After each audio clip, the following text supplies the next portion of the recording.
It is said that sometime during the early years of the 19th century, the Maharaja Ranjit Singh was shown a map of the entire Indian subcontinent.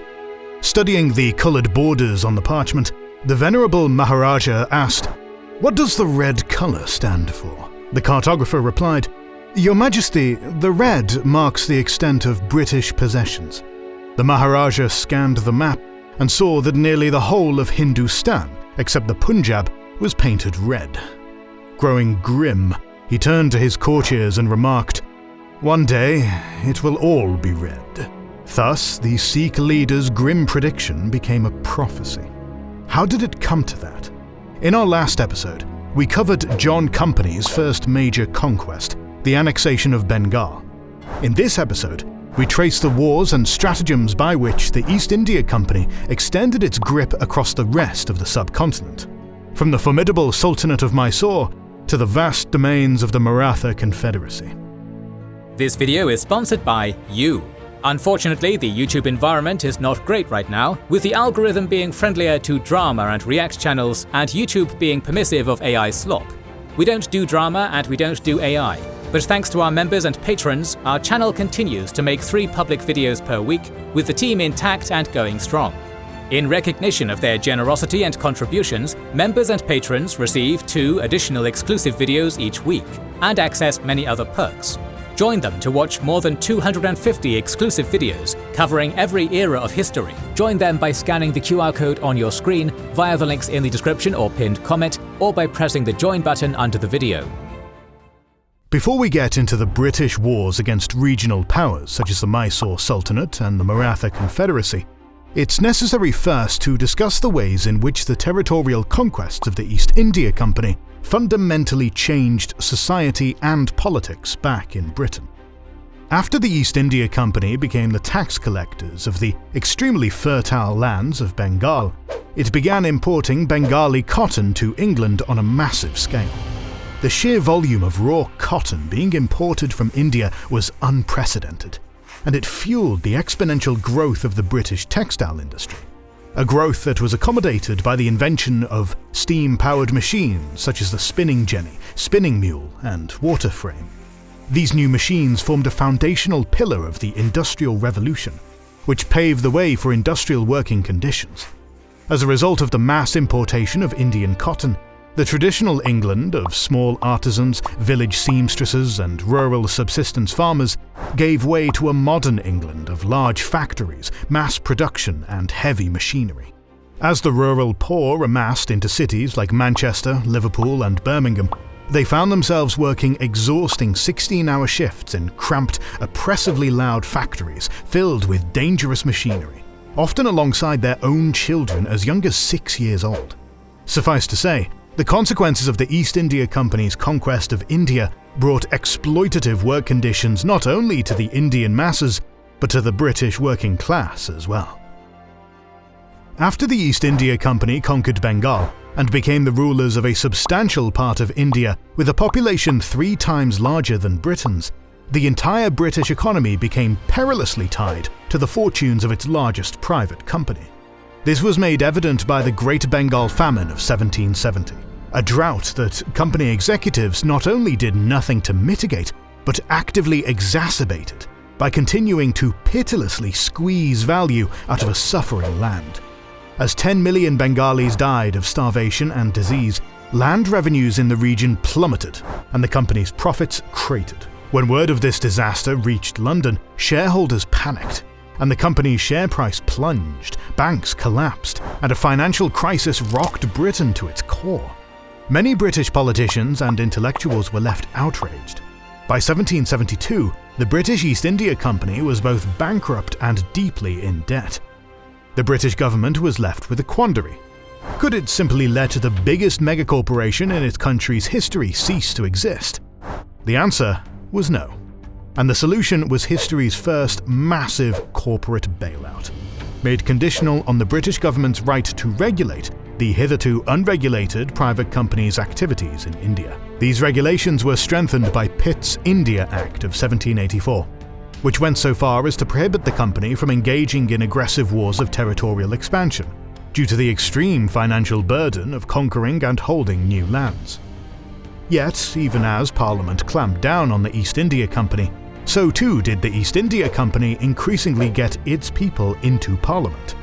Indeed, the invention of corporate lobbying is attributed to the British East India Company, a practice which allowed them to continue their economic exploitation and military conquest of the Indian subcontinent, regardless of the cost to the British and Indian common folk, and regardless of what regulatory measures were put in place to stop them. It is on that note that we now return to India. Following the annexation of Bengal, the British East India Company's next major enemy would be the Kingdom of Mysore. Nestled in the sweltering tropics and wetlands of India's South Karnataka region, the Kingdom of Mysore was one of the polities which had gained independence after the disintegration of the Mughal Empire. Traditionally ruled by the Hindu Maharajas of the Wadiyar dynasty, the kingdom was usurped in 1761 by one of their Muslim soldiers, Hyder Ali, who reduced the Wadiyars to figurehead status and declared himself the de facto ruler of Mysore. The Sultan pursued a policy of aggressive territorial expansion, and by 1766, Mysore had risen from obscurity to become the overlords of nearly all of India south of the Krishna River. Hyder Ali's main regional rivals were the Marathas, who routinely threatened his domains from the north. But he was also wary of the rapidly growing influence of the British East India Company. Consequently, he forged a pragmatic alliance with the French, who still retained influence in southern India via their base in Pondicherry. A brilliant general and energetic military innovator, the Sultan invested heavily in developing a technologically advanced standing army, capable of defeating modern European troops, even pioneering iron-cased rocket artillery, whose terrifying, shrieking missiles far outperformed even British cannon. For many years, the Kingdom of Mysore was the biggest threat to British domination in the Indian subcontinent. It would take the East India Company over 20 years, 4 wars, and the extensive help of allied Indian states to finally bring an end to the Mysore realm. The First Anglo-Mysore War began in 1767. While the East India Company was pacifying the recently annexed region of Bengal, the ambitious Hyder Ali bore down upon the relatively undefended company presidency of Madras with a 50,000-strong army consisting of modern infantry and artillery units, as well as camel cavalry mounted with rockets. The approach of Hyder Ali's massive army upon the unprepared and isolated outpost of Madras sent John Company's stockholders into a panic, contributing to the ongoing financial crisis back in Europe. The East India Company's local allies in the Maratha Confederacy and the Nizam of Hyderabad were neutralized when Hyder Ali bought off the former and convinced the latter to defect to his side. Yet, the Madras army was able to turn back the combined Mysore-Hyderabad invasion force at the battles of Chengam and Tiruvannamalai, after which Hyderabad defected back to the British. The war raged on for another 2 years, during which the British successfully convinced the Marathas to re-enter the fray and raid into Mysore's northern territories, while Hyder Ali's relentless Mysorean armies pillaged perilously close to the suburbs of Madras. In the end, it was the East India Company which sued for peace, signing the 1769 Treaty of Madras, which obligated them to help defend Mysore against Maratha aggression, which was annulled after the British failed to help Mysore repel a Maratha invasion in 1771. The Second Anglo-Mysore War was an extension of the American Revolutionary War. When France entered that conflict in 1778, the British East India Company responded by capturing the French port of Pondicherry in southern India. Hyder Ali leapt to the defense of his traditional French allies, with the Sultan shrieking rockets annihilating a British force at the 1780 Battle of Pollilur, which was later described as the severest blow that the English ever suffered in India.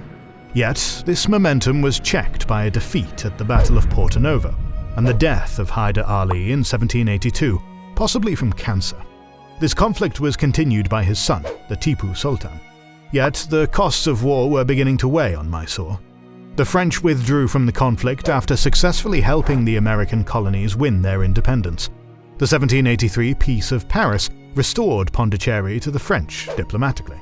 This compelled the Tipu Sultan to sign the Treaty of Mangalore with the British, which returned their territories to status quo antebellum. After the Second Anglo-Mysore War, Tipu Sultan found himself increasingly encircled. From 1786, the company pursued a policy of diplomatically isolating Mysore by fortifying their alliances with Hyderabad, the Maratha Confederacy, and the Kingdom of Travancore. In 1789, Tipu Sultan attacked Travancore, triggering the Third Anglo-Mysore War. The forces of the Marathas, the Nizam of Hyderabad, and the East India Company invaded Tipu Sultan's domains from all sides and besieged his capital, Seringapatam, by 1792. Designed by the finest French military engineers, the walls of Seringapatam held. Nevertheless, the Tipu Sultan was forced to sign a treaty which partitioned half of Mysore's territory between the British and their allies. In 1799, the Tipu Sultan saw an opportunity to reverse his misfortunes with the rise of Napoleon Bonaparte in France. As he trounced European armies and launched an invasion of Egypt, the ruler of Mysore sought to link up with his Grande Armée against their common British enemy. Understandably, the East India Company had no intention of letting this happen. Calling upon their native allies, the British amassed a force to end the Tipu Sultan once and for all. This force overcame Mysorean resistance and laid Seringapatam under siege again. This time, the walls collapsed, the city fell, and the Tipu Sultan was slain in battle. Mysorean territory was once more partitioned among the victorious allies, and what remained of the kingdom became a British puppet state. With Mysore neutralized, the so-called grandest society of merchants in the universe looked to the vast domains of their Maratha allies as their next theatre of colonial conquest. Rising to prominence in 1674, under the leadership of the invincible Hindu warlord Shivaji, the Marathas were arguably the most powerful foe the British ever faced in India, emerging as the undeniable winners of the power vacuum left by the collapse of the Mughal Empire, going so far as to sack Delhi itself in 1737. The Marathas had risen to supremacy at the spear tip of lethally mobile light cavalry. Yet, they also responded to the rise of British power in India with the rapid adoption of European-style warfare. In 1784, the Maratha ruler of Gwalior invited the worldly Savoyard mercenary, Benoit de Boyne, to sculpt several battalions of state-of-the-art Maratha artillerymen and musketmen, who became famed for their wall of fire and iron. Powerful as they were, the Marathas had their vulnerabilities. Their vast domains were not a centralized empire, but instead a loose coalition of rulers consisting of the Maharajas of Indore, Nagpur, Baroda, the aforementioned Gwalior, and Pune. The ruler of Pune, who held the title of Peshwa, was the nominal overlord of the other four Maharajas, but in practice they were all functionally autonomous. The different Maratha states often competed with one another, and the divisions between them would be exploited by the British to eventually subdue the entire Maratha Empire. Nevertheless, it would still take the British 3 wars fought over 30 years to bring down the masters of central India. The Maratha Confederacy and the British East India Company were initially allies against the Kingdom of Mysore, but conflict soon arose between them after the British began meddling in the Maratha Confederacy's internal affairs. In 1772, the Maratha Peshwa Madhavrao I passed away, and his position came under contest by 2 claimants, Raghunath Rao and Madhavrao II. Raghunath Rao made overtures to the British East India Company, promising to cede territories and grant extensive commercial rights in exchange for military assistance. Governor-General Warren Hastings seized upon this deal, while the vast majority of Maratha factions united under Madhavrao II to preserve their sovereignty, kickstarting the First Anglo-Maratha War. This conflict went very poorly for John Company, whose expeditionary army out of Bombay was cut off, surrounded, and then defeated by a Maratha force at the 1779 Battle of Wadgaon. The 2 belligerents continued to exchange glancing blows in the Deccan Plateau, but the British were ultimately unable to achieve their war objective of installing Raghunath Rao to the Maratha throne. The 1782 Treaty of Salbai concluded a peace between the Maratha and the East India Company. after which the two powers returned to fighting as allies against their mutual enemy of Mysore, with the Marathas proving instrumental in helping the British subjugate the most powerful kingdom in southern India. The lead-up to the Second Anglo-Maratha War began in the autumn of 1802, with a power struggle between the Maratha Maharajas of Gwalior and Indore. Their nominal overlord, Peshwa Bajirao II, sided with Gwalior, only for their combined armies to be crushed by Indore forces at the Battle of Poona. Defeated by his own vassal, Bajirao made the ill-advised decision to flee to the East India Company for protection. The British compelled the Peshwa to sign the Treaty of Bassein, in which he renounced the right to declare war or make alliances without British approval, and allowed the British to station troops in his capital, effectively signing away the independence of the Maratha Confederacy.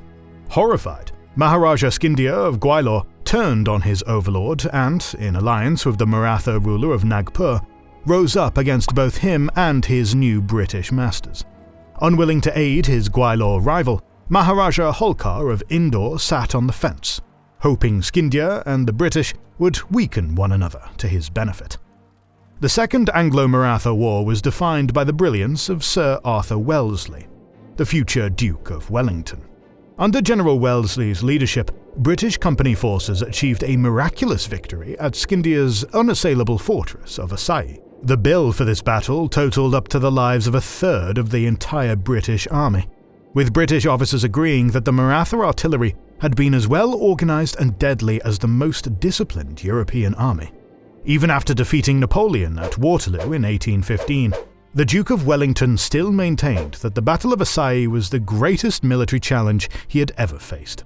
Meanwhile, a second company force under General Gerard Lake advanced on Delhi, successfully capturing the city and seizing the puppet strings of the politically powerless but still symbolically important Mughal Emperor Shah Alam II.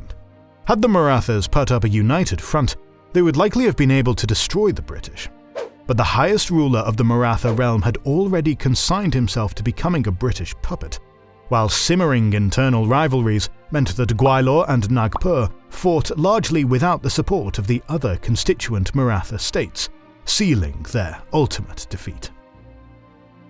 The victory of the British East India Company in the Second Anglo-Maratha War effectively ended the Maratha Confederacy's tenure as the predominant land power in the Indian subcontinent. The status of the ruling Peshwa Bajirao II as a de facto British puppet was affirmed, and the Marathas ceased to function as a unified coalition, with company officials negotiating separate treaties with individual Maratha Maharajas rather than with the Confederacy as a whole. The Maharaja of Gwalior and Nagpur both ceded land to the British, while the Maharaja of Indore conducted his own war against the Redcoats for a time. However, his ultimate failure to cooperate with his Gwalior rivals led to his defeat, and he too sued for peace, ceding land to the East India Company. With the fiercest anti-British Maratha factions pacified, a 12-year period of peace ensued, during which time the East India Company tightened its grip on Maratha politics. A third and final Anglo-Maratha War erupted in 1817, when Bajirao II repudiated the Treaty of Bassein and rose in rebellion against the East India Company. Alas, his bid to throw off colonial corporate overlordship was a doomed one. Once more, the Marathas failed to form a unified front against the British. Prince Scindia of Gwalior, who had fought so fiercely against the Redcoats in the Second Anglo-Maratha War, was convinced by the British to sit on the sidelines, while many other smaller Maratha factions defected outright, lured into the company's army by the prospect of higher wages. The conflict was swift and decisive, resulting in the formal dissolution of the Maratha Confederacy and the direct annexation or indirect vassalization of the majority of its territories. The historian Percival Spear describes the end of the Third Anglo-Maratha War in 1818 as the year when the British Dominion in India became the British Dominion of India. Following the dissolution of the Maratha Confederacy, the last remaining significant native Indian state was the Sikh Empire in the Punjab. We've already covered the entire history of the Sikhs in another video, which we encourage you to check out. So we'll not explore the Anglo-Sikh Wars in detail here. However, in broad strokes, the story of the British East India Company's conquest of the Punjab was a very familiar one. Like the Mysore Sultanate and the Maratha Confederacy, the Sikh Empire invested heavily in a modern, European-style military capable of defeating the British. Yet, like Mysore and the Marathas, the East India Company exploited an ongoing succession crisis within the Sikhs' domain to divide the region. Like he had done in Bengal, John Company cultivated treachery within the Punjabi court, which paralysed the Sikhs' ability to resist, culminating in 2 wars which resulted in the total annexation of the Punjab by 1849, completing the final major conquest of the British East India Company within the Indian subcontinent. With that, nearly the entirety of India had been painted red. The Union Jack now flew in every corner of Hindustan, not on the direct initiative of the British government itself, but through the scheming ambitions of a private company who owed its colonial success not only to its massive corporate army in India, but its legion of corporate lobbyists back in London. In our next video on the British East India Company, we'll take a brief interlude from India and roll back the timeline a few decades to set up an important subplot in John Company's history, the story of the East India Company in China. To ensure you don't miss that, make sure you're subscribed and have pressed the bell button. Please consider liking, subscribing, commenting and sharing. It helps immensely. Our patrons and YouTube members can watch more than 200 exclusive videos. Join their ranks via the link in the description or by pressing the join button under the video. To watch these weekly videos, learn about our schedule, get early access to our videos, access our private Discord, and much more. This is the Kings and Generals channel, and we'll catch you on the next one.